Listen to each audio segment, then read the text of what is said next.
Selamat pagi semuanya.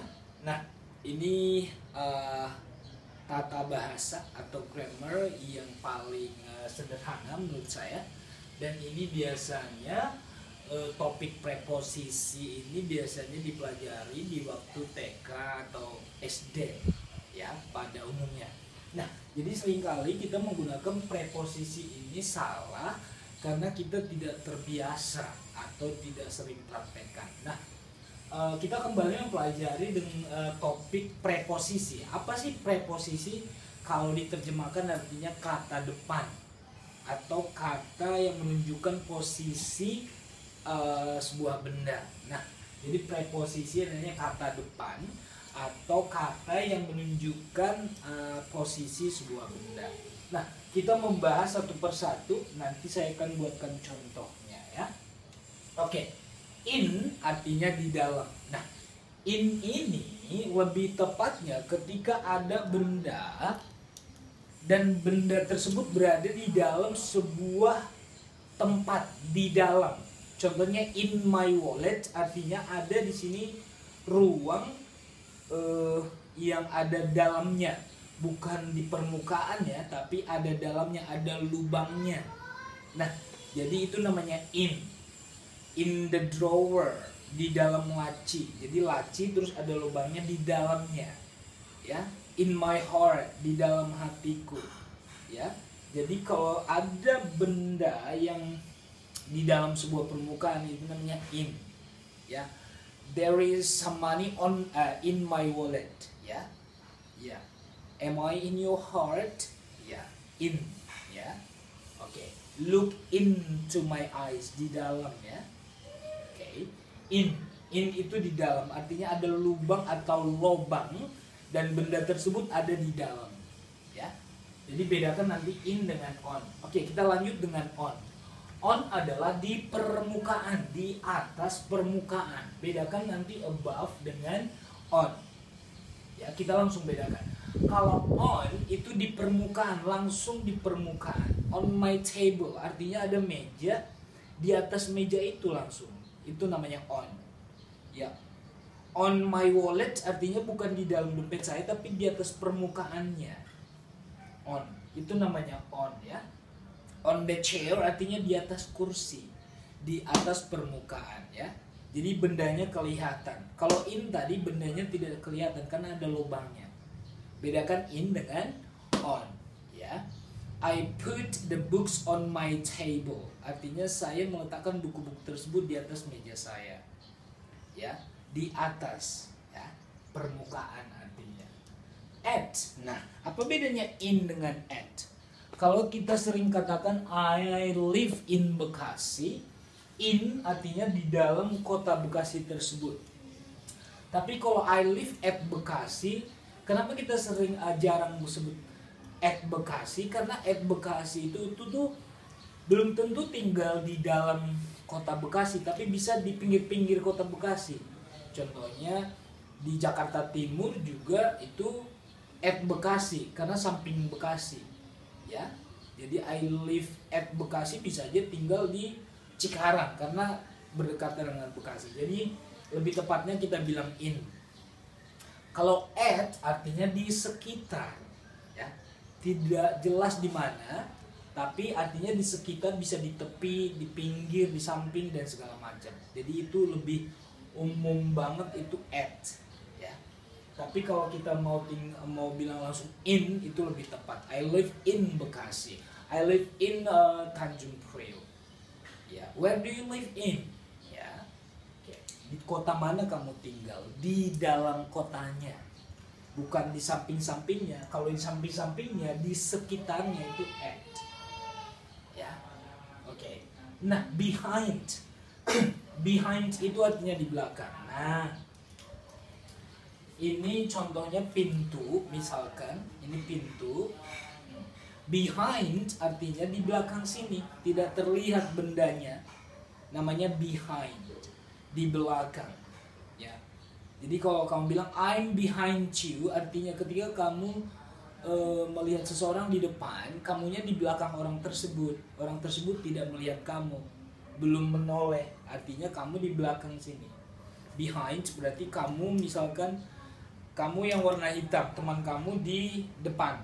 Terus kamu bilang I'm behind you. Ya, kamu di belakang teman kamu, ini namanya behind, ya. Behind, ya. Tidak terlihat, behind. Oke. Nah, in front of artinya di depan. Ya. Jadi ini pintu, kamu di sini depan pintu, in front of the door. I'm standing in front of you now, artinya kita saling berhadapan, jadi di depan kamu, ya.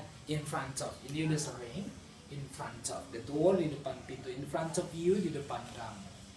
Oke, saling berhadapan, di depan-depanan, itu namanya in front of. Nah, kita masuk ke above. Above itu di atas tapi tidak bisa diraih, jauh ya, above. Oke, makanya kita sering above the sky, ya, di atas langit. Tidak bisa kita raih, above, ya. Above artinya bisa di atas tapi tidak bisa kita raih, itu above. Ya, beda tadi on di atas permukaan bisa kita raih, tapi kalau above itu jauh di atas, above the sky, di atas langit, ya, above. Below itu di bawah. Makanya kalau kita di instruksi ujian biasanya please read the text below. Artinya setelah instruksi ujian tersebut langsung di bawahnya ada teks. Below artinya di bawah. Setelah perintah baru teksnya di bawah. Nah, kalau above itu di atas, ya. Jadi ini kebalikannya, above di atas, below di bawah. Oke. Under itu di bawah juga. Bedanya below dan under sama-sama di bawah. Cuman under itu langsung tepat di bawahnya. Kalau below bisa saja masih jauh di bawahnya lagi, tapi kan diartikan sama-sama di bawah. Kalau under langsung di bawahnya, under my bag langsung di bawah ini, ya. Under my laptop berarti langsung di bawah laptopnya ada uang, misalkan the money is under my laptop, di bawah. Kalau below jarang dipakai untuk posisi benda yang langsung berhubungan dengan, berdekatan dengan barangnya. Below itu jauh dia, ya. Oke. Dan below itu sering dipakai di dalam teks kalimat, ya. Ya. Kalau under itu langsung posisi benda dalam ucapan. Oke. Nah, beyond artinya di seberang atau di balik. Beyond the sky artinya kalau above the sky langsung kita lihat di atas langit, ya. Misalkan pesawat, above the sky, kita lihat pesawatnya. Tapi kalau beyond artinya di balik awan. Di langit ada awan, terus beyond, ya. Jadi di seberang atau di balik. Nah, jadi inilah contoh-contoh preposisi yang memang sering kita pakai dalam percakapan sehari-hari, karena kita selalu melihat benda dan menanyakan posisi sebuah benda dan sering mencari benda, ya. Jadi kita memakai preposisi ini untuk mengetahui atau memberitahukan letak atau posisi sebuah benda. Oke, in, di dalam, artinya ada lubangnya terus di dalamnya, ya. I have some money in my wallet. Di dalam dompetnya, kalau dibuka baru kelihatan. Jadi in artinya di dalam lubangnya atau lubangnya. Nah, kalau on langsung di atas permukaan, ya. Saya ulang lagi, on di atas permukaan. Ini on my bag, tapi kalau in my bag ini di dalam. Yeah. At di sekitar, at. Ya, I live at Bekasi, inilah Bekasi misalkan. Kota kita ini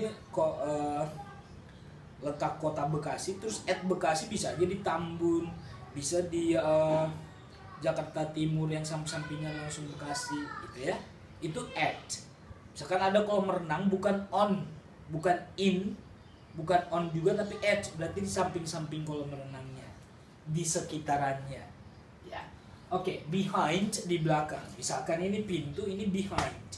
Spidolnya ini, these board markers are behind this bag, jadi nggak kelihatan. Itu namanya behind, di belakang, ya.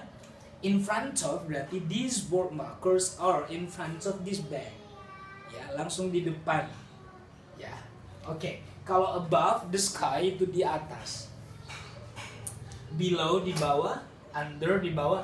Bedanya below dan under, kalau below itu sering dipakai di dalam teks atau instruksi sebuah teks dalam ujian, artinya setelah instruksi ada below. Nah, below itu juga bisa kita nyatakan di bawah, tapi mungkin di bawah, nggak langsung di bawah permukaan sebuah benda.